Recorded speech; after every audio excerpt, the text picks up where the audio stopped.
আজকের কথা বলার মেইন পয়েন্ট হচ্ছে পশ্চিমা বিশ্ব সম্পর্কে জানানো বা পশ্চিমা বিশ্ব সম্পর্কে বলা। তো পশ্চিমা বিশ্ব মানে কি সেটা আগে আমরা জেনে নিই। পশ্চিমা বলতে সাধারণত ইউরোপ, আমেরিকা, ধর্মহীন ভৌগোলিক ব্যক্তিকেন্দ্র যে দেশগুলো আছে সেগুলোকে বোঝানো হয়। মানে জীবন দর্শন যা আছে আর কি, নাস্তিকতার সেগুলোকে। এর মূলত চারটি জিনিসে বিশ্বাসী, এটা চারটা জিনিসে বিশ্বাস করে। সে চারটা জিনিস কি? 1 সেকুলারিজম, 2 ম্যাটারিজম, 3 লিবারিজম, 4 মানববাদ বা হিউম্যানিটিস বা হিউম্যানস। আচ্ছা, সেকুলারিজম মানে কি? সেকুলারিজম মানে হতেছে গিয়া ধর্মনিরপেক্ষতা।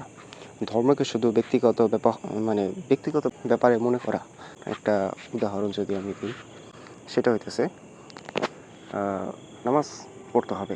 যখন আপনার কোনো একটা সমস্যায় পড়ে যান আপনি, তখন আপনি মনে করেন যে নামাজ পড়তে হবে, কিন্তু বাকি সময় আপনি নামাজ পড়েন না। এই জিনিসটাই বোঝাতে চাইছি আমি, যে ধর্মকে শুধু ব্যক্তিগত ব্যাপারে মনে করা, রাষ্ট্র ও সমাজ থেকে আলাদা করা। 2 ম্যাটারিজম, এটা মানে কি? ভূগোলবাদ। জীবনের আসল যে কিছু উদ্দেশ্য আছে আমাদের জানার, সেই উদ্দেশ্যকে ভোলানো। তো সেই উদ্দেশ্যগুলোর বদলে আমাদের কি বানাইছে? উদ্দেশ্য হলো টাকা, আরাম, আনন্দ, উপভোগ। লিবারিজম অর্থ হইতেছে গিয়া অধিস্বাধীনতা, যা ইচ্ছা তাই করব, এমন একটা মনোভাব প্রকাশ করা, এমন একটা মনোভাব তৈরি করা, এমনকি আল্লাহর বিধানকেও মানতে চায় না, হিউম্যানস বা মানববাদ, মানুষকে সর্বশক্তিমান ভাবা, ক্রিয়েটরের জায়গায় ক্রিয়েটরকে বসানো। পশ্চিমা বিশ্ব মানে কি আমরা 4টা পয়েন্টে বুঝছি। আচ্ছা, এবার জ্ঞান নবী সাল্লাল্লাহু আলাইহি ওয়াসাল্লাম তাদের অনুসরণ করতে আমাদেরকে মানা করছেন। রাসূল সাল্লাল্লাহু আলাইহি ওয়াসাল্লামের হাদিস, রাসূল সাল্লাল্লাহু আলাইহি ওয়াসাল্লাম বলেছেন, যে জাতির অনুকরণ করবে সে তাদের অন্তর্ভুক্ত গণ্য হবে। আবু দাউদ হাদিস 4031।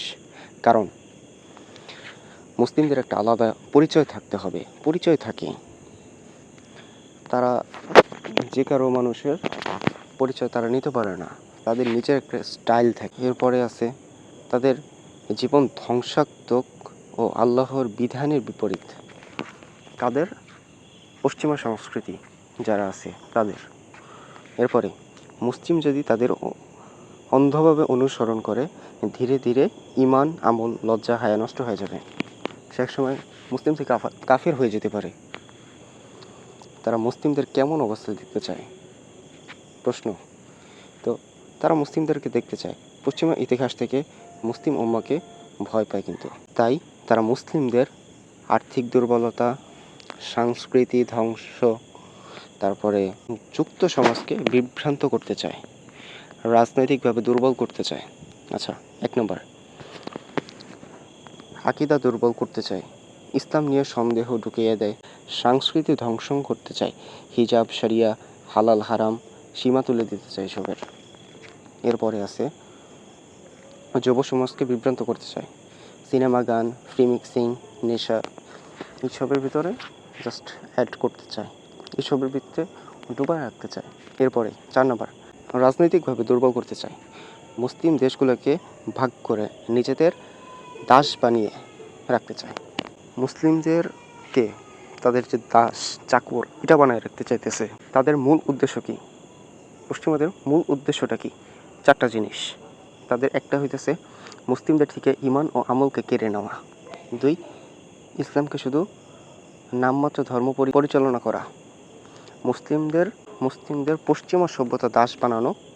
4 মুসলিম দেশগুলোতে অর্থনীতি, শিক্ষা, মিডিয়া, রাজনীতি সবকিছু নিয়ন্ত্রণ করা।